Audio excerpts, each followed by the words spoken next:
Muy buenas noches a todas y a todos. Comenzamos este capítulo 11 de Divulgamanía, hoy con un gran invitado, con el doctor Hernán Lanosa. En vivo desde Argentina estaremos conversando sobre la logoterapia y otros temas asociados. En breves instantes lo vamos a invitar a que se sume a la conversación. Ya está, ya lo veo que está por ahí, así que lo vamos a sumar a la conversación y vamos a ir esperando que se vaya conectando la capítulo ya número 11 de Divulgamanía. Ha pasado el tiempo y como hemos tenido grandes invitados, como aquí está, aquí se está conectando. ¿Ahí aparece o no aparece? Te escucho, pero aún no aparece la imagen. ¿Por qué? A ver ahí. Ahí todavía no. Algo apareció en la foto, pero todavía no aparece la imagen. Saludamos a Luis, que nos está saludando acá, un gran amigo de toda la vida. Hola, que siempre nos apoya. No, todavía no veo. No sé si la gente que está... no, ahí se salió. Lo vamos a volver a llamar al doctor Lanosa. Acá está. Lo hemos vuelto a llamar para que conversemos en este capítulo 11 sobre logoterapia. Acá está. Ya tenemos un grupo de gente conectada, la gente fiel de siempre que nos sigue en estos programas, ¿cierto? Más nueva gente que se nos está sumando. Ahí estamos aceptando. Algo pasó acá con el doctor. No, ahí está invitado, también está aceptado para transmitir. Así que súmate nomás, Hernán, ya debería estar.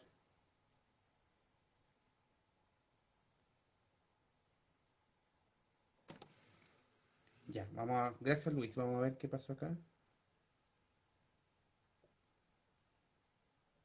Ahí, ¿se escucha? Vamos a volver a llamar entonces al doctor Lanosa, que estaba aquí Ahí te acabo de invitar, Hernán. Nuevamente, ahí se está conectando. Ahí se ve. Sí, perfecto. Lo hemos logrado, Pablo. Sí, oye, no costó nada, no te preocupes, no costó nada. Hemos tenido invitados que no son tan conocedores de la tecnología y ha costado un mundo poder lograr la conexión. Así que. Bueno, aquí estamos. Incluso una vez tuvo que suspender uno porque no hubo caso, etcétera. Bueno, volvemos a presentar entonces este capítulo 11 de Divulgamanía. Hoy estamos directamente desde Argentina, el doctor Hernán Lanosa, que nos acompaña hoy. Allá tienen una hora más, ya son más tarde, ¿cierto? Las 11 de la noche, así que agradezco la disposición y todo, ya se está sumando la gente, que pueden hacer sus comentarios, consultas, y bueno, darte las gracias, Nani. Partamos por lo básico, ya que vamos a hablar de logoterapia. Hay mucha gente que me escribió durante la semana, que quiero que era logoterapia, mucho interés generó en estudiantes de psicología de acá, en colegas, psicólogos y psicólogas, así que partamos por ahí. ¿Qué es lo que es la logoterapia? Bueno, la logoterapia es una escuela de psicología, en primera instancia. Se la llama la tercera escuela vienesa de psicología. La primera escuela vienesa de psicología es el psicoanálisis del maestro, del padre de la psicología, el maestro Sigmund Freud. La segunda escuela vienesa sería la psicología individual de Alfred Adler, y la tercera escuela vienesa de psicología es la logoterapia creada por el maestro Viktor Frankl, Emil Frankl. Así que la logoterapia es una escuela de psicología que tiene algunas particularidades que a mi entender y al de muchos otros le dan, la ubican en un lugar... me parece que único, como casi todas, entiendo, pero superador, desde alguna perspectiva me parece que la ubican en una perspectiva superadora. Oye, mira, te comento la dinámica. Bueno, acá yo interrumpo a los invitados para leer los comentarios porque después se van, no es que se van borrando, pero van quedando más atrás. Entonces aquí está Raquel, que nos saluda, ¿cierto? Y bueno, contarles a todos que la introducción, el doctor Lanosa es docente, es terapeuta, entre otras muchas cosas que está realizando, ha escrito libros sobre la temática principalmente de los valores, así que vamos a también estar conversando sobre eso. ¿Cuál crees tú que la gente también puede hacer los comentarios a través de la caja de comentarios, por supuesto? ¿Cuál crees tú que consideras que sería como el principal elemento diferenciador de la logoterapia de otras tantos sistemas terapéuticos que tenemos a la mano, digamos, tanto los profesionales, ¿cierto?, como los consultantes? Bueno, hay dos cuestiones, dos ejes fundamentales que me parece que son las propuestas medulares de la logoterapia.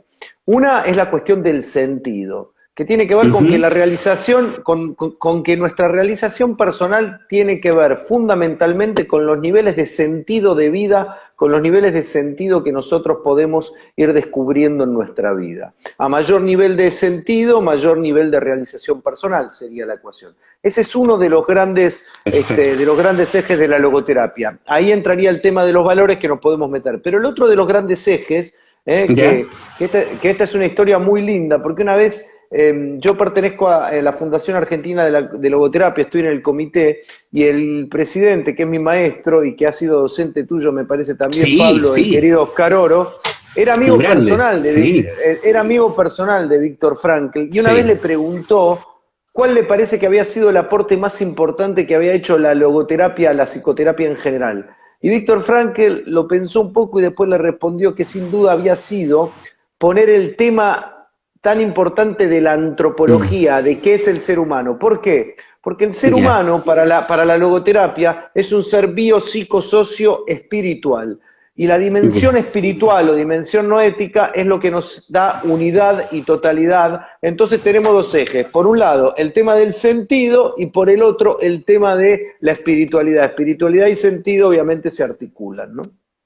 Exactamente. Ahí está Raquel, que se acuerda con Corazones del doctor Oro. Bueno, con Raquel fuimos compañeros en el doctorado. Hola Raquel. Sí, claro. Hola Raquel. También, claro. Bueno, ahí también nos hizo clase a los dos, Hernán. Te voy a hacer una consulta que siempre me ha dado vuelta con respecto al tema. A mí me parece muy atingente, obviamente, el tema de la logoterapia y todo, pero ¿cómo se puede lograr este sentido en la sociedad actual que está tan, ponerlo en simple nomás, tan acelerada, tan instrumental? Voy a dejarlo ahí nomás, no voy a... No, pará, hay muchos otros adjetivos, pero... a mí me interesa mucho que dialoguemos, y más con vos, porque me parece que tenés algunas líneas de pensamiento muy interesantes. Y me parece que siempre hay que pensar la variable. Yo sé que nos hemos conocido en un doctorado en psicología social y sé que nos interesa mucho esa cuestión. Y las variables macrosociales terminan siendo muy influyentes a la hora de pensar determinados fenómenos psicológicos. ¿Qué pasa con esto del sentido en la actualidad? Mira, yo te voy a dar algo que con el tiempo fui configurando. Hay algunas definiciones de sentido, cuando se conceptualiza la idea de sentido, hay algunas conceptualizaciones, fundamentalmente la del maestro Víctor Frankl y algunas otras, pero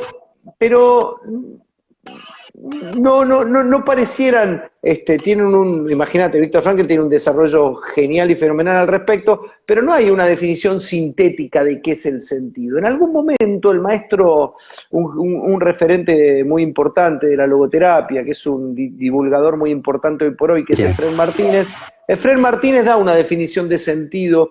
Él dice que es la percepción afectiva y cognitiva de valores, pero a mí me gusta pensarlo de esta forma, lo he configurado a lo largo del tiempo, de que el sentido, y esto responde a lo que vos estás preguntando, el sentido es fundamentalmente el nivel de conciencia que tenemos del valor, el nivel de conciencia que tenemos del valor que alumbra una vida, nuestra vida en general o una situación en particular. El nivel de conciencia que tenemos del valor que alumbra una vida o una situación. En ese sentido te podrás imaginar que si vivimos acelerados, los niveles de sentido de vida se dificultan, ¿no?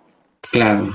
¿Por qué te preguntaba esto? Porque me parece espectacular la forma de explicarlo. ¿Por qué te lo preguntaba? Porque el año 2020, sí, en esto de la pandemia se hicieron muchos cursos, me imagino ya también, que eran presencial, se transformaban en online. Entonces pude hacer un curso que hace mucho tiempo quería, que era de psicoterapia y espiritualidad, ¿ya? Entonces parte el curso y el profesor dice, mira, hay dos formas de que la gente pueda sentirse mejor, por decirlo así de eso. Hay dos formas y la gente le afecta al mundo, o sea, surgió esta misma discusión, ¿cierto? La gente lo afecta al mundo, ¿ya? Y puede salir a cambiar eso que le afecta. Se transforma como un activista de animalista, lo que tú quieras, pero algo que lo mueve. O, dijo, aprende a hacer una vida interna, introspectiva, y se olvida del mundo. Y dice el profesor, bueno, este curso es la segunda. Aquí vamos a aprender una espiritualidad que se desconecta del mundo y que crea su propio mundo. Y me quedo dando vuelta a eso, entonces yo te pregunto, ¿dónde podríamos ubicar la logoterapia? ¿Sería más de crear este mundo interno? El buscar el sentido en el cambiar el mundo externo, ambas cosas, ¿dónde estaría? Mira, te voy a dar una definición genial del existencialismo, que es una definición de la logoterapia. Quiero decir algo que no he dicho. La logoterapia es una de las psicoterapias existencialistas porque tiene esa perspectiva de humanista existencial, tiene una perspectiva humanista existencial. Y a mí me parece que de las psicoterapias existencialistas es la que tiene mayor representatividad. Tomando eso que acabo de decir, voy a evocar al maestro, nada más ni nada menos que al maestro Martin Heidegger con su concepto de ser en el mundo, el Dasein y el ser en el mundo. Nosotros tenemos un ser, que eso tendría que ser la segunda perspectiva, el ser. Nosotros limitamos el ser a la interioridad, en donde se habla de la espiritualidad del ser, y hay un mundo. El ser y el mundo conforman una unidad indisoluble. No se puede pensar al ser por afuera de un mundo. A mí realmente, y lo quiero decir con el mayor de los respetos, esas teorías espiritualistas que hablan por afuera de un mundo exterior, no existe la posibilidad de pensar a Pablo Tagore Palma por afuera del mundo de Pablo Tagore Palma que incluye a otros. Eso es una masturbación muy narcisista, me parece. Sí, lo digo así, pero lo digo así porque realmente eso de la interioridad y soy yo y el otro no existe. Y que se queme el mundo, digamos. Y que se queme el mundo, porque desde esa perspectiva me parece realmente una cuestión muy narcisista. Que está mal leída desde algunas propuestas orientalistas, que están muy bien, y está mal decodificado, me parece eso. Y entonces hay algunos que realmente se suben a unos bondis raros, porque si uno no habita un mundo, ¿qué es? No sé yo qué es. ¿Qué es el ser sin el mundo? ¿Qué es el ser? No solo eso, nosotros decimos que el sentido es fundamentalmente trascendente. Trascendente es que está orientado hacia algo o alguien fuera de nuestro ombligo. Si no hay algo o alguien fuera de nuestro ombligo, no hay sentido. Y no solo eso, el maestro Martin Heidegger en un momento dice, si no hay un otro humano que te devuelve la existencia, ¿existís o no existís? Yo creo que no. No, yo tampoco. Yo creo que no hay existencia sin un otro. Sí, de hecho, no creo que haya. Mira, me recuerdo mucho porque justo este semestre estoy haciendo psicología social y para explicar esto del otro, uso la analogía de la película El Náufrago con Tom Hanks cuando él está solo y necesita un otro y se crea este Wilson, esta pelota, ¿cierto? Con una cara humana. Y claro, yo le pregunto a los estudiantes, bueno, ¿por qué existe Wilson? No, porque se siente solo, porque tenía que hablarle a alguien, y al final esto, lo mismo que acabas de decir tú, digamos, de que tiene que haber un otro para poder yo existir. Y Totalmente. Cuando el personaje de la película se da cuenta de que nadie lo va a ir a buscar a la isla, de que ya pasó mucho tiempo, necesita un otro y lo crea, digamos. Un otro artificial en la desesperación, digamos, de estar en la isla solo. Es más, el guionista arma una película a partir de Wilson, porque si no sería un documental mudo, supongo yo. Claro, ¿no? Sí, porque ¿a quién le hablaría? Claro. ¿A quién le hablaría, no? ¿Y a quién le devolvería? Y esto a mí me parece que nos metimos en un tema genial, porque esto de la época, ¿no? Que tiene que ver con la época, a mí me interesa mucho pensar esto de la época, y pensar la cuestión del narcisismo, si querés, desde la perspectiva egótica, en donde pareciera que, primero que hay un sentido que tiene que ver con la inmediatez del placer, ¿no? Con pasarla bien acá en este momento y más allá no sé qué pasa, ¿no? A todo Con esto costo, de la digamos, inmediatez, a pasta. toda costa, a toda costa. Y segundo, que dentro de esa lógica también voy primero yo, segundo yo, tercero yo y después cuarto vemos. Entonces, Mm, en esa lógica se hace muy difícil tender puentes. Y entonces después preguntamos, no sé cómo, esto me lo podrás decir mejor vos, Pablo, pero por lo que conozco de Argentina, lo que conozco de Brasil, porque trabajo con sí. algunos colegas mucho de Brasil, algunos pacientes, de Ecuador pasa un poco lo mismo, que también conozco un poco, pareciera que hay como una grieta antinómica, ¿eh? Hay antinomias en donde no se logra tender nunca un puente. Y entonces es una cosa o la otra, es una cosa o la otra. Y a mí me parece que todo esto hay que reflexionarlo un poco, porque me resulta muy interesante. Y la logoterapia propone esto de tender puentes, del encuentro, esto de que si el sentido es trascendente y el sentido es con un otro, el sentido se da en una comunidad, se da en determinado Mm, espacio donde la comunidad implica un sentido de pertenencia que se perdió probablemente por las grandes urbes, las metrópolis, muchas cosas podríamos mm, pensar. Ahora, el maestro de Viktor Frankl fue Alfred Adler, al quien él admiró, Viktor Frankl admiró toda su vida, y Alfred Adler tiene un constructo teórico muy interesante, que es el sentimiento de comunidad. A mí me parece que mm. eso, hoy por hoy, yo no lo veo, por lo menos en las Sí, grandes sí, urbes. sí. No sé qué te parece a vos, Pablo, me interesa Sí, también, ¿no? se ha perdido un poco, bueno, por muchas razones que podemos irnos muy atrás, pero yo diría que la principal razón tiene que ver con el control.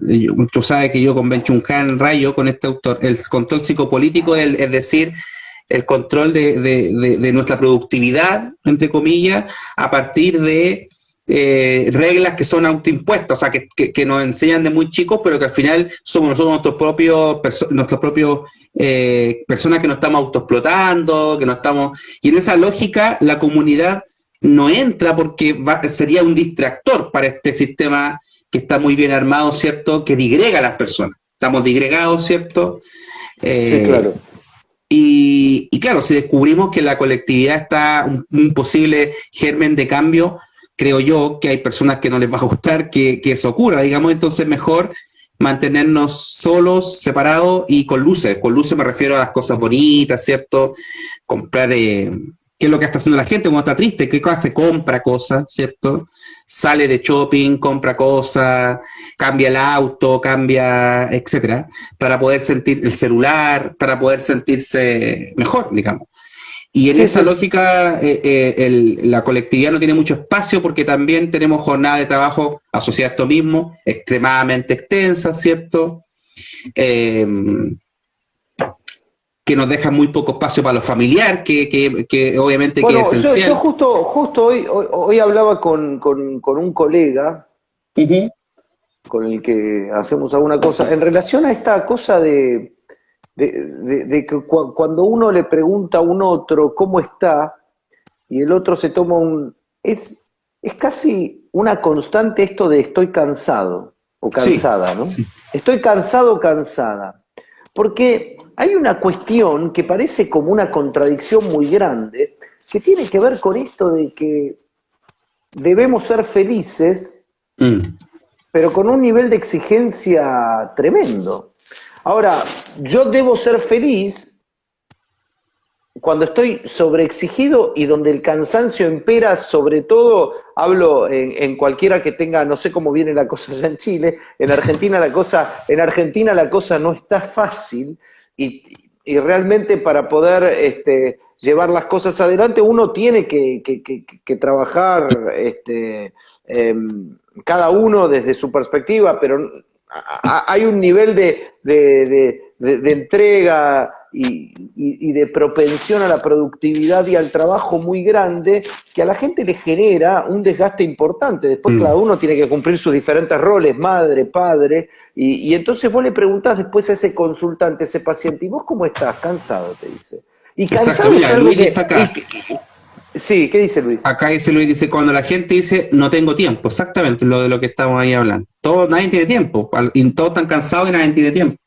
Bueno, pero si todos estamos cansados y nadie tiene tiempo, después aparecen encima los mandatos para ser felices en formato de placer. Y entonces, claro, en ese formato, vos fijate que entonces el bienestar lo vamos a buscar en alguna situación de descarga, de relajo, en donde buscamos realmente algunas sensaciones intensas y rápidas. Y por ahí, todo esto, para pensarlo, desde ya que tiene que ver con los niveles de conciencia que uno puede llegar a tener, pero además con algunas otras variables macrosociales que tienen que ver con la productividad, la exigencia, y bueno, y tratar de ir viendo cómo uno puede ir configurando en cada uno de su escenario realmente una realidad superadora. Se hace muy difícil porque hay determinadas exigencias y encima los mandatos imponen. Esto de tener el celular nuevo, esto de estar conectado,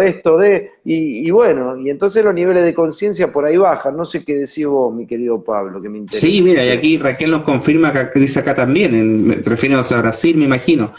Sí, yo creo que ese es uno de los temas principales. Por ejemplo, una de las cosas que plantea Ben-Jung Han, y te lo pregunto, si ocurre en logoterapia, me lo imagino yo, desde la idea se te lo voy a preguntar. Pero Ben-Jung Han dice, una de las principales disidencias contra esta forma de vivir es vivir más lento. Y de hecho, ya ir a terapia es poner una pausa, o por lo menos ralentizar la... Es que vivir más lento es necesario. Es necesario. Para mí es necesario por una cuestión de nivel de conciencia. Yo siempre uso una metáfora. Hay momentos, yo no digo que tiene que ser todo de una manera o de otra, ¿no? Claro. Porque porque si no caemos en esta cosa espiritualista de hay que erradicar el ego. El ego no se puede erradicar, el ego implica determinado nivel de identidad con conciencia, que tiene que ver con la conciencia psicológica, que no lo podemos erradicar. Sí podemos subir a la terraza, que tiene que ver con la dimensión más alta y tratar de estar conectados con eso y tener la perspectiva más alta. Pero en relación a esto, me quiero tomar una licencia y hablar un poco y hablar un poco de esta contradicción que se da muchas veces, que hay mucho de pensamiento dicotómico, que tiene que ser una cosa, y ahora si querés retomamos con lo otro, que tiene que ser una cosa o la otra. Yo lo que estoy viendo hoy por hoy, pero mucho, es que hay una antinomia, hay una grita tan grande en donde todo tiene que ser o una cosa o la otra. Entonces, y yo tengo que estar conectado con la espiritualidad en un 100%, o si no, soy una persona totalmente egótica. No, uno tiene que aprender a integrar, me parece, en la vida.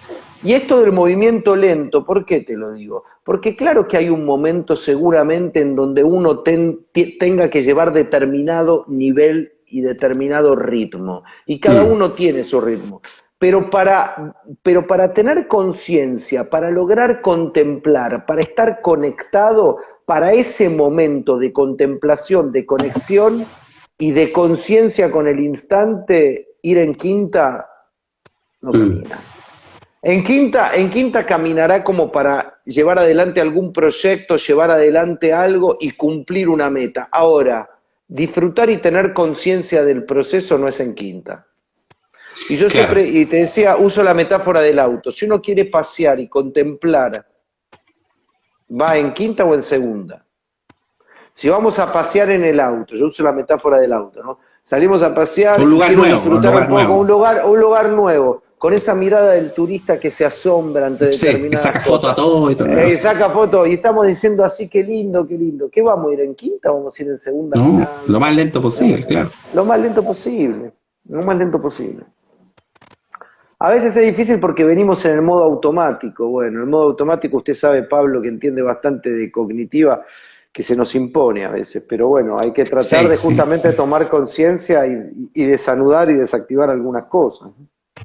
Sí, justamente, claro, mucho de esto lamentablemente es impuesto, pero no es impuesto de una forma tan evidente como era antes, que tú te das cuenta de la vigilancia y todo. Ahora está más interno y por lo tanto es más difícil de darse cuenta, y concuerdo que hay cosas que hay que hacerlas rápido, porque lamentablemente que no son así. El tema es cuando esa lógica excesivamente productiva, mercantil, yo la llevo, esta es mi opinión, yo la llevo a todo el ámbito de la vida. Ahí creo yo que está el problema. Porque claro, si yo me dedico a los negocios y tengo que vender y comprar acciones, tengo que hacerlo rápido, obvio. Porque Sí, Raquel claro. lo va a hacer más rápido que yo. Pero si yo llego a la casa y tengo mi pareja y tengo mi hijo, esa misma velocidad no me va a servir en ese contexto. Totalmente. Y no solo, no te va a servir, no vas a poder disfrutarlo, porque No. al fin del cuentas, se trata de poner conciencia, en el instante, porque el sentido tiene que ver con el nivel de conciencia del valor que tiene la vida. ¿Cómo vamos a dar cuenta del valor que tiene la vida si corremos? No vemos nada. El Acá hay nivel otro de... comentario ¿Qué de dicen? Caminar y Doyo Talca, que ya estoy participando también desde ayer. Una vez le comenté a mi padre que el éxito es el plato de comida y el disfrute, el panorama. Él viaja en segunda. Son los ingredientes. Son Sí, los claro. ingredientes, perdón. Y sí, bueno, yo también creo que hay que viajar en segunda y que hay que poner conciencia en ese disfrute. A mí me parece que a mí me gusta pensar, así como vos en un momento dijiste, la espiritualidad se puede pensar en esta cuestión de, lo presentaste así, como expresada en el mundo o de manera Claro que fue mayormente la forma que a mí se me lo presentó en este curso. introspectiva. A mí me parece que la espiritualidad justamente integra al ser y al mundo, pero eso dice la logoterapia. Pero hay algo que me parece que dentro de todo lo que venimos hablando se destaca, y se destaca, me parece que fuertemente, es que la cuestión fundamental que va a proponer la logoterapia, quisiera dar algunos ejes para no Sí, sí. perdernos. La cuestión fundamental que va a proponer la logoterapia viene más o menos así. A ver si desde este lugar pueden disparar algunas cuestiones. Nosotros vamos a decir que el ser humano es un ser único e irrepetible, que ese ser único e irrepetible que somos cada uno de nosotros, somos únicos e irrepetibles porque tenemos determinadas configuraciones y somos una unidad, decimos una unidad en la diversidad. ¿Por qué la diversidad? Porque tenemos diferentes dimensiones, la dimensión biológica, la dimensión psicológica, vivimos en un mundo social, pero tenemos una espiritualidad, que son las capacidades más altas que tenemos, que nos hacen ser seres únicos e irrepetibles. Eso tenemos por un lado. Por otro lado, tenemos la cuestión de que desde ese ser nos vamos a realizar en un mundo. Y hay algo muy interesante que dice Víctor Frankl y que para mí me parece que yo cuando empecé a estudiar era muy joven y yo discutí internamente con esto. Si el sentido se construye o el sentido se descubre. Y acá viene la diferencia que vos planteás. Vos decís, ¿el mundo es interior o es...? No, Víctor Frankl decía, el sentido se descubre porque el sentido está en el mundo. Y los valores están en el mundo. Esta es la misma discusión del valor cuando nosotros discutimos si los valores son subjetivos o son objetivos. Y los valores, a ver, el valor de la amistad existe al margen de que Pablo o Hernán se peleen. Y de lo que Pablo y Hernán puedan configurar o puedan considerar en relación al valor de la amistad. Sigue, ahora, no existiría ningún valor si no hay un sujeto que valora. Y fíjate cómo eso se vuelve a integrar. A mí me parece que muchas veces, Pablo, en un ejercicio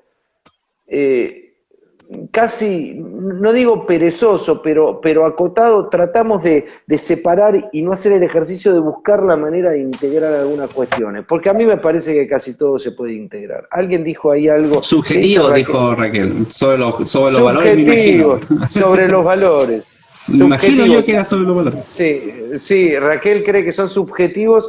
Bueno, es una perspectiva de Raquel. Yo creo que son valores objetivos, que hay un sujeto que valora, ¿no? Que se integra eso, pero pueden ser subjetivos, porque uno puede considerar, desde la perspectiva de Raquel, uno puede decir, y uno puede considerar el valor de la amistad y darle determinada entidad, otro, Pablo le puede dar otra, no le puede dar otra, y hay una subjetividad que evidentemente se juega en los valores, pero los valores existen al margen del subjunto y al margen del sujeto que valora, ¿no?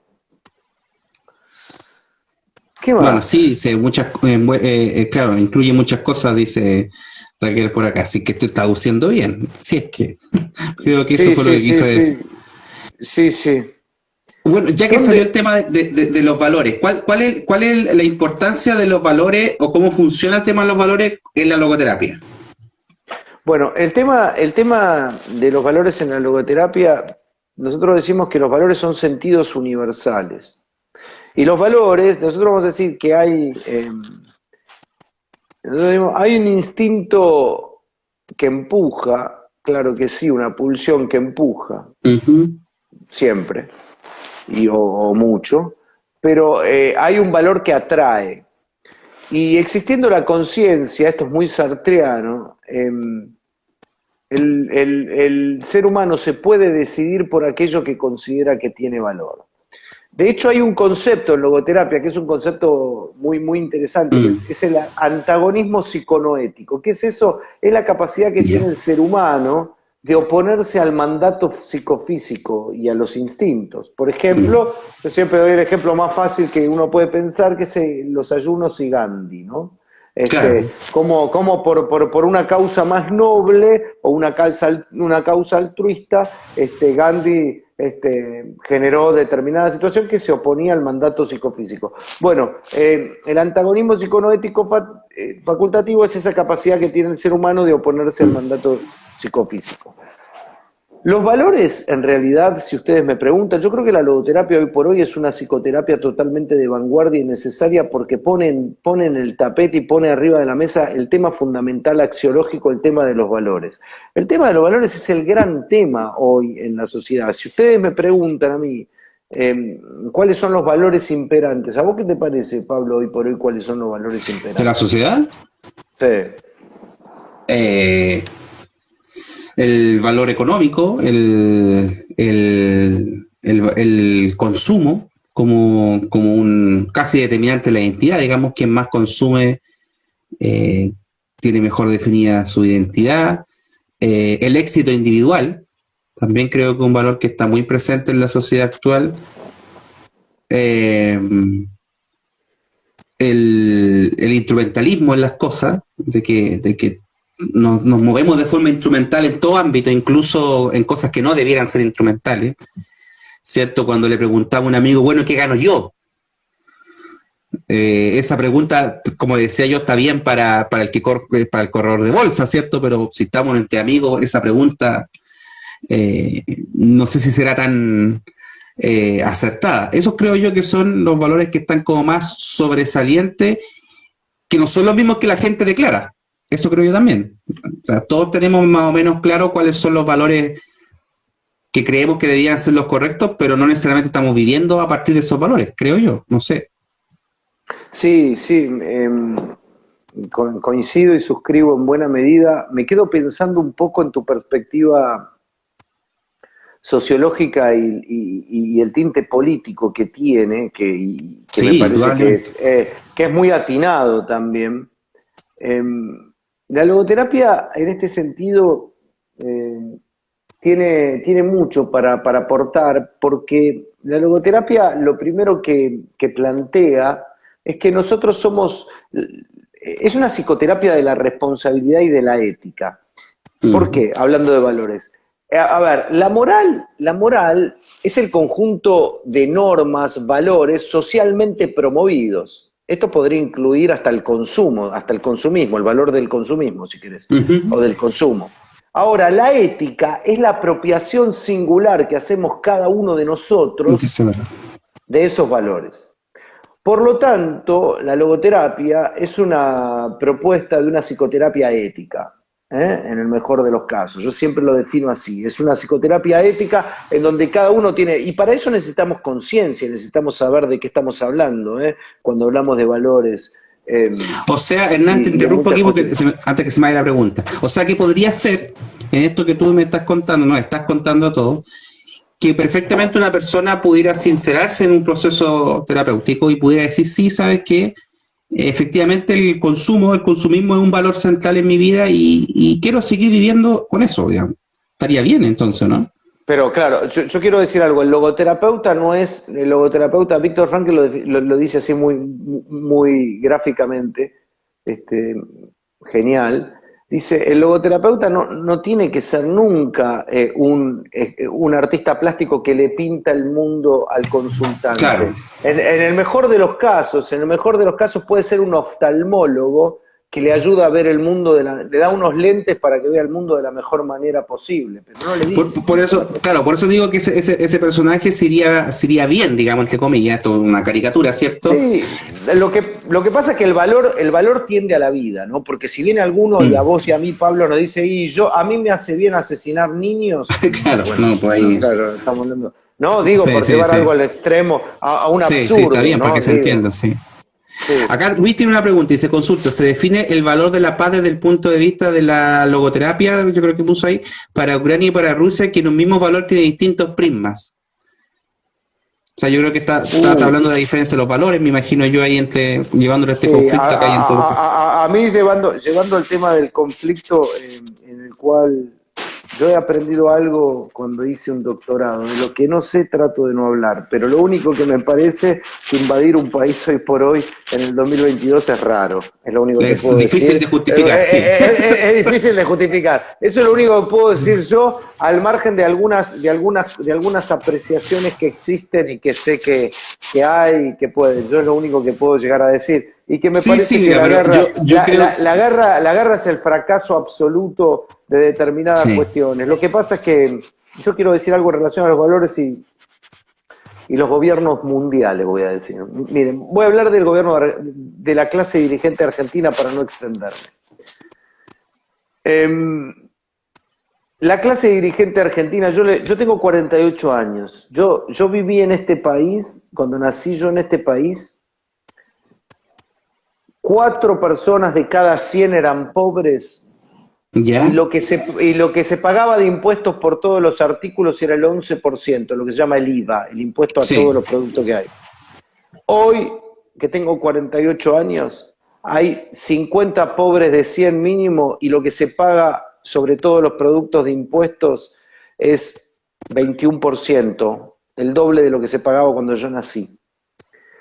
A mí, yo no voy a hacer el análisis tan facilista de meter todo, absolutamente todo en la misma bolsa, pero la clase dirigente argentina es una berretada en general. Y me hago cargo de lo que estoy diciendo sin ningún problema.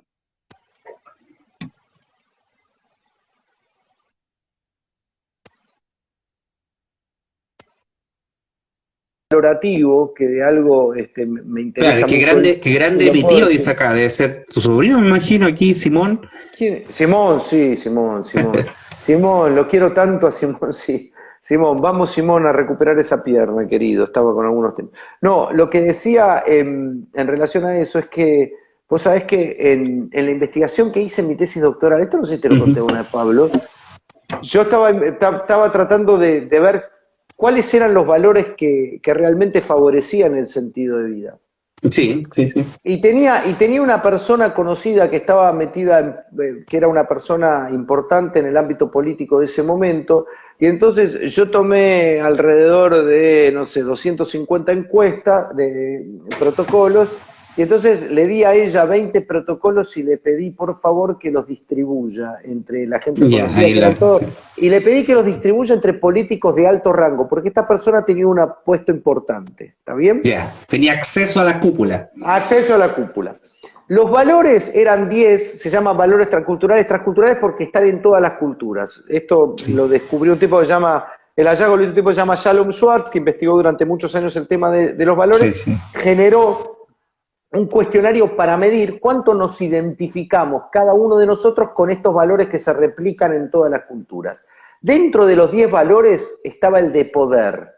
El de poder no remite a logro personal, remite a poder de dominación. De dominación sobre otro, digamos. Sobre otro. Yo les voy a contar algo. En la muestra, esto iba de 1 a 5. En la muestra, en general, daba 1, 1, 2, 1, 1, 2, 1, 1, 1, 1, 1, 2. En la muestra general, digamos. En la muestra general. En estas 20 personas que eran clase dirigente, daba 5, 5, 5, 4, 5, 5, 5, 4, 5, 5, 5, 4. O sea, la clase dirigente, por lo menos que nosotros tenemos en general, tiene otra perspectiva valorativa del asunto. Y eso es muy difícil. ¿Y saben qué es lo peor, por lo menos, que nos pasa en Argentina?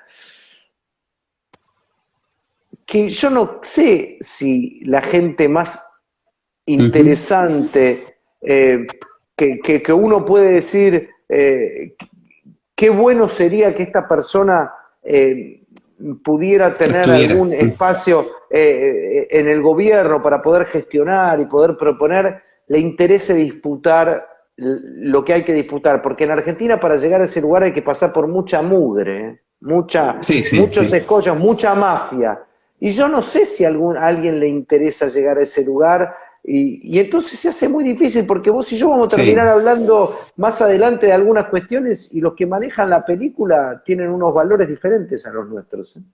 Sí, no, es súper interesante. Yo acuérdate que tengo tu libro firmado y autografiado, lo tengo en la oficina, si no lo mostraría acá, pero lo tengo en la oficina. Y efectivamente sí, o sea, imagínate, creo yo que está diseñado de tal forma de que los que no les interesa el poder o se aburren en el camino que tú comentaste, de llegar a esos lugares, pueden partir con muy buenas intenciones, o se aburren, o se transforman, y cambian al 5, una de dos, yo creo que pasa ahí, ¿no? Bueno, a mí me pasó algo que a mí me pone triste, y yo lo reconozco. Yo cuando era chico no podía entender que alguien diga, bueno, a mí qué me importa la política, si total siempre voy a tener que seguir trabajando y siempre me da lo mismo. Claro. Quien suba es todo lo mismo. Y vos sabés, Pablo, que no te digo que estoy ahí, pero comprendo al que dice eso. Realmente. Oye, mira, yo cuando también caí en el mismo pensamiento, un colega me dice, el tema que recuerda es que si tú te sales del partido, el partido sigue igual. Eso es verdad. Y si tú no quieres si tú quieres jugar, el partido sigue. Pero claro, pero ¿sabés lo que pasa, Pablo? Acá también dice, dice, en Chile se dice mucho eso también, hay que trabajar igual. Sí, pasa lo mismo acá, sí, pasa lo mismo.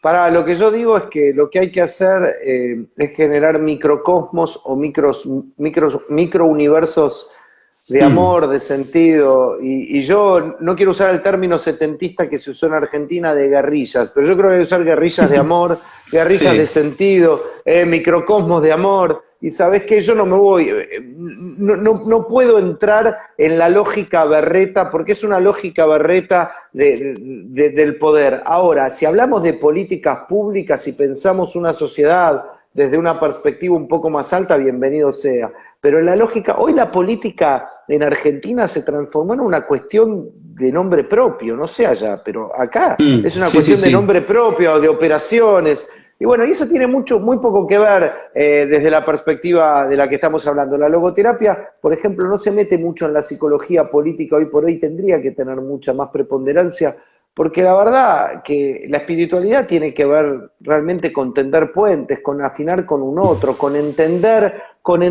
qué nos une a ese otro, con entender que sin ese otro uno no tiene sentido. Y bueno, desde ahí hay muchas cosas, ¿no?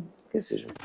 Sí, bueno, para hacer la analogía con lo que estaba diciendo, lo que acabas de decir sería que esto de armar los grupos como de sentido sería, bueno, voy a salirme a la grada y voy a armar mi propio partido en la grada, sigo mirando en otro partido, pero tengo mi juego acá, como cuando en los partidos se ponen con una pelota así, en la NBA, unas pelotas inflables así, o sea, hacer tu propio partido para no caer en el otro, sí, pero sí en el estadio.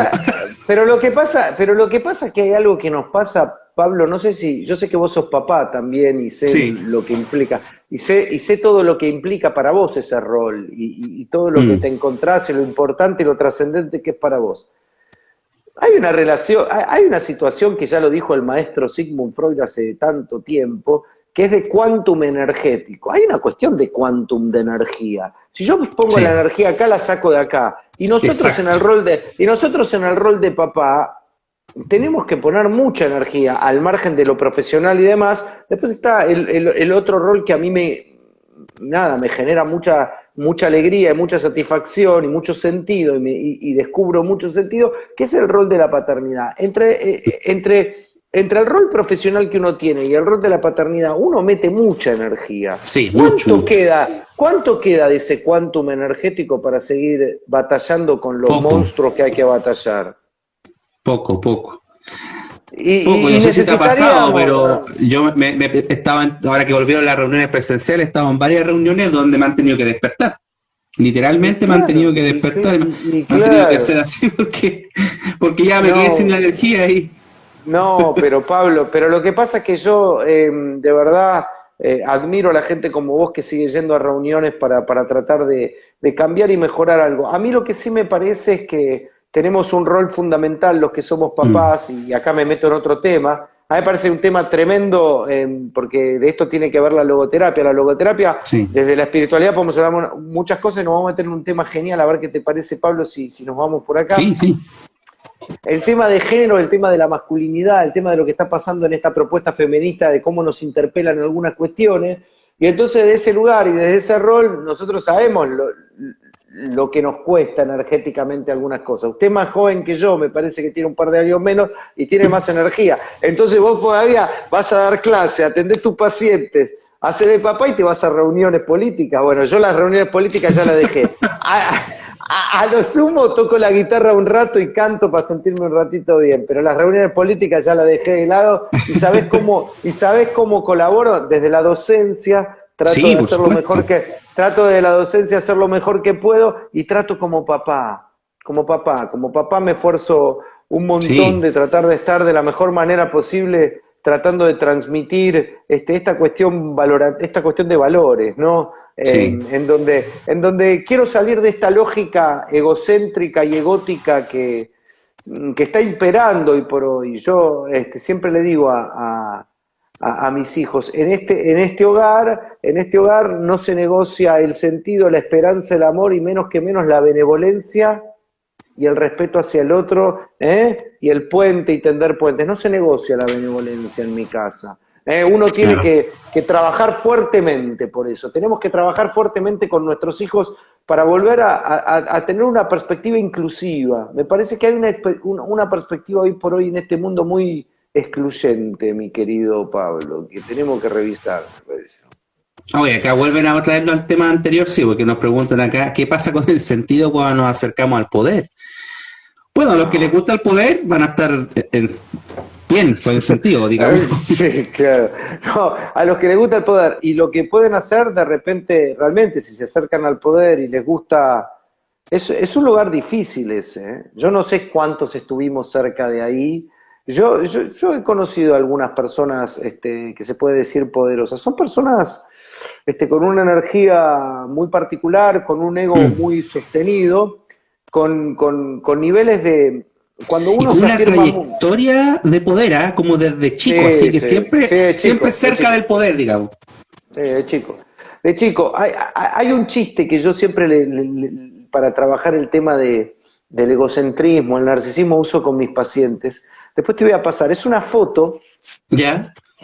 de la Vía Láctea, una imagen de la Vía Láctea. ¿Ya? En la imagen de la Vía Láctea hay un puntito que es la Tierra, y entonces dice, cálmese, Sí, cálmese, usted está aquí, no se lo tome tan en serio. exacto, Entonces, exacto, entonces exactamente. vos cuando le propones esa imagen a alguien que tiene un narcisismo importante, no se puede reír de eso. Exactamente. Por otro, hay otro parecido que es que esto que está como de moda pide al universo, el universo te otorgará. Entonces una persona, una imagen también que le pide al universo, el universo le responde, estoy ocupado en otras cosas. Y No sé, totalmente, estoy ocupado. no sé ni quién eres, no sé ni quién eres, No le sé, dice. no sé, Jerez, estoy haciendo otras cosas, claro. Bueno, de eso un poco se trata el asunto, porque me parece que al político y al poderoso le cuesta mucho aceptar de que es una Mm. gota única y repetible en un océano que configura una sinfonía universal. Ese océano del cual participamos todos, pero uno participa de la manera que participa. Yo entiendo que Pablo Tagore Palma, porque aparte lo conozco, tiene un desarrollo personal, tiene valores, tiene sueños, tiene un montón de cosas.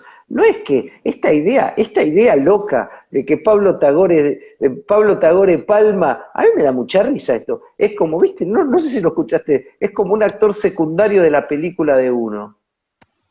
A mí eso me parece una pavada, realmente, pero lo digo así, una pavada, como esta cuestión solipsista, de la que Víctor Frankl habló, del solipsismo, en donde estoy yo en el mundo, y lo demás es como que no existe. No, señores, hay que aprender a integrarnos, no es fácil, a veces se hace difícil, aparte hay una lógica antagónica que nos está dividiendo, tenemos que ver cómo hacer para tender puentes, porque yo creo que estamos cada vez más lejos, Pablo, de verdad, en las grandes urbes, principalmente. Yo me mudé, vos sabés que en el 2016 cuando nació mi hija, yo te conté, creo, me mudé y elegí mudarme porque la lógica urbana veía que quería que mi hija crezca en otro lugar, por lo menos en un lugar donde yo entro a un almacén y me saludo, y yo digo, hola, ¿qué tal? Y sí, ¿quién es el otro? Donde vivo, me reconocen, o sea, hola Hernán, hola Marcela, hola Néstor, hola quien sea, cómo andan, cómo va, ¿no? Esta cosa que a mí me interesa, esto del sentimiento de comunidad que te decía, que se está perdiendo un poco. Desde ese lugar, una cosa que en política no se habla, que yo no sé si queda mal, usted me lo dirá que entiende más del tema que yo, Pablo, y que tiene que ver seguramente con geopolítica. Hay que hablar un poco de algunas cuestiones en el orden de lo que pasa en los centros urbanos y la sobrepoblación y ver qué hacemos no sé en Chile, en Argentina es un delirio eso. Hay lugares que están totalmente deshabitados y lugares donde la sobrepoblación acá pasa lo mismo. Ah, bueno, ahí pasa lo mismo. Bueno, y entonces empieza a haber niveles de agresividad muy importantes que en la sociedad se ven como muy marcados, ¿no? Sí, no sé si pasa. Bueno, pasa lo mismo. Estamos en una crisis acá de violencia escolar muy fuerte. Después de 2 años, tuvimos casi 2 años completos, algunos volvieron un poco antes, 2 años completos de clase online, para los que tenían acceso a clase online, escolares me refiero, y claro, volvió y hay mucha violencia en los colegios y están todos muy preocupados, y principalmente en las grandes ciudades, aquí hay mucha concentración, prácticamente el 30-40% de la población de Chile vive en Santiago, que es la capital. Ah, es un montón. Sí, y en los extremos hay muy poca gente viviendo, hay concentración urbana en 4 o 5 ciudades y el resto ya son ciudades más pequeñas y está la mayor cantidad de gente concentrada en Santiago, la calidad de vida es muy baja, no hay donde vivir, los arriendos o alquileres como le llaman allá son muy altos, etcétera. Hay toda una problemática ahí. Acá hay una problemática muy similar. ¿Y por qué y volviendo al tema que nos convocó y que ¿por qué la logoterapia? Porque la logoterapia realmente, vos sabés que Víctor Frankl dijo algo increíble, ¿no? Porque el tipo era un adelantado. El tipo decía, el vacío existencial, que es un concepto que lo escuchamos mucho, es la ausencia de sentido. Cuando nosotros no tenemos un sentido, no tenemos un para qué vivir, que nos puede pasar, no es una patología en sí, pero es un signo de que hay que revisar qué es lo que está pasando. Entonces, Víctor Frankl dijo imaginémonos, en el siglo XX, hace 50 años, dijo que el vacío existencial es como una característica de la época. Imagínense si estuviera vivo en el 2022. Si estuviera vivo en el 2022, Víctor Frankl diría, bueno, ¿por qué hoy por hoy, por qué la logoterapia es de vanguardia? Vos fíjate algo y pensémoslo juntos, Pablo, como terapeuta. La situación del vacío, de sentir falta de sentido, ¿cuánto lo ves en el consultorio con tus pacientes? ¿Poco, mucho? Mucho. Diría yo que es la principal, lo más que se ve. Sí. Yo también digo que es lo más que se ve. Algunas personas que lo tienen claro y otras que cuesta más llegar, pero es lo mismo al final. Sí. Porque ¿sabés lo que pasa? Tuvimos algunas cuestiones que nos han pasado, y mira, vamos a decir, una vez leí algo muy gracioso, dice, un meme decía, todo bien con Dios, el problema es su club de fans. decía. Exactamente, Todo por bien ahí con Dios. también. El problema es su club de fans. Sí. Con la política pasa lo mismo. Y entonces ya no podemos creer ni siquiera en una conciencia universal y ni siquiera en la política y en una conciencia social.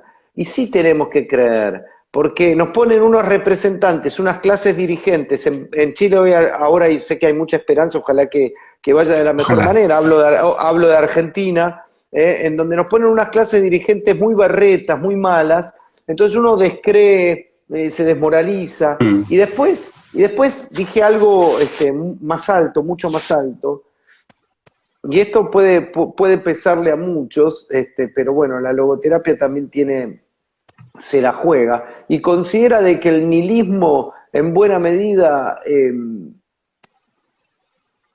le resta a la persona, porque la esperanza no se Sí. negocia. La esperanza no se negocia. Si hay algo que no se negocia es el sentido, la esperanza y el amor menos. Si no hay amor, que no haya nada, ¿no? Si no, Pero, cerramos la pero digo, puerta. sí, si cerramos la puerta y no vamos. Pero sin esperanza no se puede, vivir. Y cuando nosotros decimos matamos a Dios, nosotros podemos matar a Dios como ese representante de túnica, barba que castiga y que dice lo que está bien y lo que está mal pero nosotros no podemos matar el sentido último de la existencia. Mm. Y Dios es el sentido último de la existencia, no Dios dogmático, pero Sí, ese sí, sentido último de la existencia no se puede matar, porque cuando uno mata el sentido último de la existencia, ¿y qué queda? exactamente. Si el sentido último es lo que le da sentido al cotidiano. Yo no estoy Mm. diciendo que tiene que ser ese dogma, por favor, entendamos, pero tiene que haber, Sí, hablemos de conciencia universal, hablemos de fuente vital. Si no hay conciencia universal, si no hay fuente vital, ¿cuál es el sentido? Si yo no creo en una sinfonía universal de la que participo y que me siento a gusto y que me siento feliz y orgulloso y a mm, gusto de participar, ¿cuál es el sentido de mi vida? Cambia absolutamente. Si yo considero que soy un ego y una personita única, irrepetible, y que cuando me muera tengo un miedo bárbaro de morirme, porque si me muero se acaba el mundo. No, no se acaba el mundo, muchachos. El no, mundo no. El continúa, mundo sigue. continúa y la sinfonía continúa, mi Oye, querido yo creo que Pablo. lo mejor para el ego, para confrontar el ego, es cuando las personas tienen licencia en los trabajos, porque todos creen que en su trabajo son imprescindibles. Y cuando tienen licencia, se dan cuenta que, bien o mal, su trabajo alguien lo hace. En nuestro trabajo, ¿qué tema el ego, no? Sí, sí, por supuesto. Pero por eso digo, es que esa experiencia de la licencia y tú ves que las cosas, un par de días que anda todo más lento, pero la organización es lo... ¡pah! Y listo, y sigue, sin uno. Sí, Y lo sí, otro, bueno, pero claro que sí. lo que tú decías de la pérdida de sentido, y yo iba pensando todo el rato, y bueno, y ahí parece el consumismo, que todos hemos caído en eso, ¿cierto? Estamos tristes y vamos a comer algo rico, o vamos a comprarnos una zapatilla, vamos Pero a quiero decirte comprarnos... algo. Está bien, lo de comprarte la zapatilla lo entiendo, pero comer algo rico, una cosa es comer algo rico con ese ser querido, con ese amigo, y otra cosa es comer Sí, solo. ¿Me exacto, entendés? pero por eso digo, Porque pero... Sí, sí, Pero es verdad que hay una lógica una lógica de premio consuelo. Pero ese claro. premio consuelo y esa lógica de premio consuelo tiene que ver con niveles de conciencia bajo. Si nosotros amplificamos y elevamos nuestro Mm, nivel de conciencia y empezamos a descubrir el valor que tiene la vida y nos damos cuenta que ese valor es junto a un otro y tenemos el tiempo y la posibilidad de disfrutar con un otro, pero claro, vivimos apurados, vivimos exigidos, no logramos conectar con ese valor o tanto. Bueno, ahí está nuestro arte, ahí está acorde a la responsabilidad de nuestro arte de ver cómo hacemos con esto, ¿no? Pero creo que exacto. es posible, es un camino posible. Vos sabés que yo trabajo, yo soy un agradecido, un privilegiado, hago lo que quiero, me levanto para trabajar de lo que quiero, soy papá y además trabajo de vocación de lo que quiero. Y puedo vivir, gracias a Dios.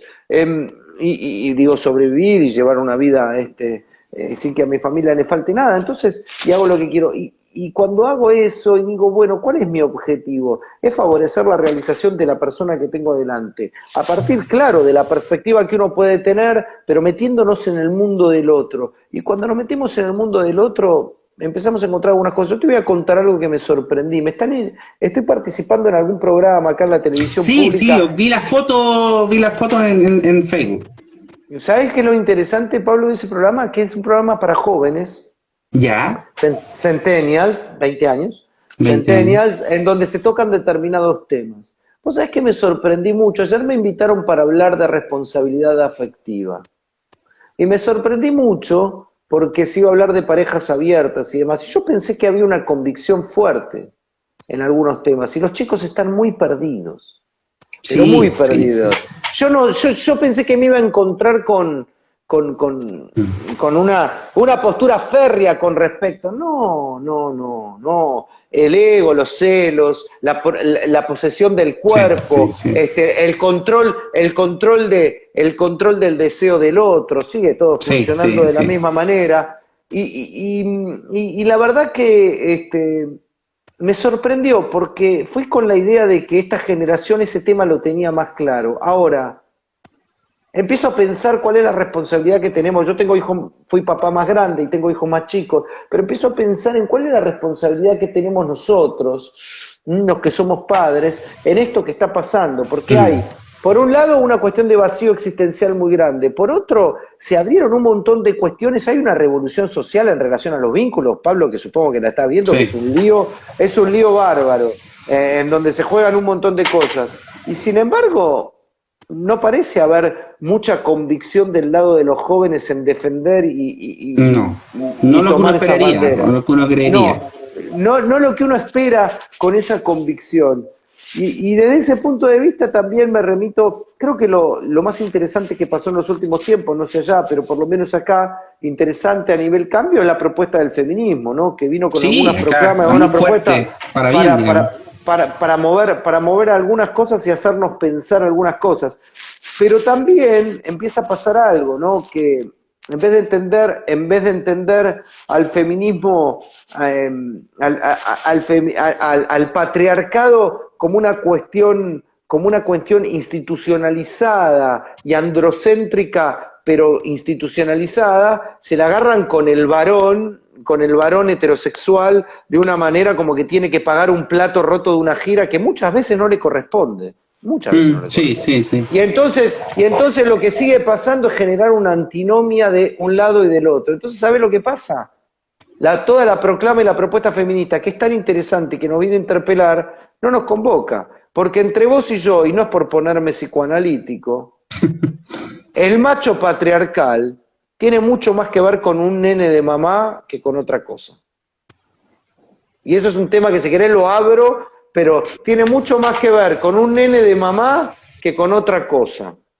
Y cuando digo un nene de mamá, estoy hablando de ese amor y de esa proyección que ese mismo niño recibe de su madre y después la proyecta en la pareja. Exactamente, no. Y de eso no se habla. Nadie habla de la maternidad, es un tabú en el feminismo. Ahora, que nos viene a interpelar a los varones, bienvenido sea, pongámonos incómodos, seamos mejores. Eso que acabo de decir tiene que ver con un padre que tiene que intervenir de una manera amorosa, de una manera amorosa y deconstruida con ese hijo. Y desde ese lugar, sin perder la esencia de una masculinidad positiva, alta y noble, intervenir ahí y desde una perspectiva amorosa tratar de sumar. No sé cómo está la cosa allá. Acá la verdad que arrancó muy bien y hoy por hoy me parece que se generó mucha misandria, che. Hay niveles de misandria, así como la misoginia es una cosa instalada, hay mucha misandria también en algunas expresiones del feminismo. Pero bueno, insisto que es algo necesario y que nos tiene que interpelar para tratar de ponernos en el lugar del otro, ¿no? Sí, oye, ya se nos está yendo la hora, está muy interesante esto, podríamos estar conversando aquí yo creo que por lo menos 10 horas sin parar, pero así que te voy a dejar invitado en un futuro próximo nuevamente. Cuando quieras, Pablo, me avisas porque estos son temas que nos quedaron muchas cosas en el tintero, creo yo, muchas cosas por ver. Agradecerte también por el tiempo, por la disposición, por la dificultad de la diferencia de hora. Cierto que una hora más y con todo lo que dijimos de las paternidades, todo eso, ambos sabemos lo que significa 15 minutos más de algo en un ambiente familiar, así que agradecerte y también el agradecimiento a tu familia, porque tu familia te permite estar aquí a este momento, así que agradecerte y te dejo invitado próximamente a que estés de nuevo con nosotros. También agradezco a las personas que se conectaron y comentaron, recordarles que esto queda grabado en Instagram y también va a estar mañana disponible en el canal de YouTube también. Así que muchas gracias a todas y a todos y especialmente muchas gracias a Raquel también que comentó, que nos saludó. Un gusto saber de ti nuevamente, Raquel, y a Hernán, por supuesto, al doctor Hernán Lanosa, por todo lo que nos enseñó hoy día de logoterapia. Muchas gracias. Chao, Pablo, un gusto. Chau, chau. Nos vemos. Muchas gracias.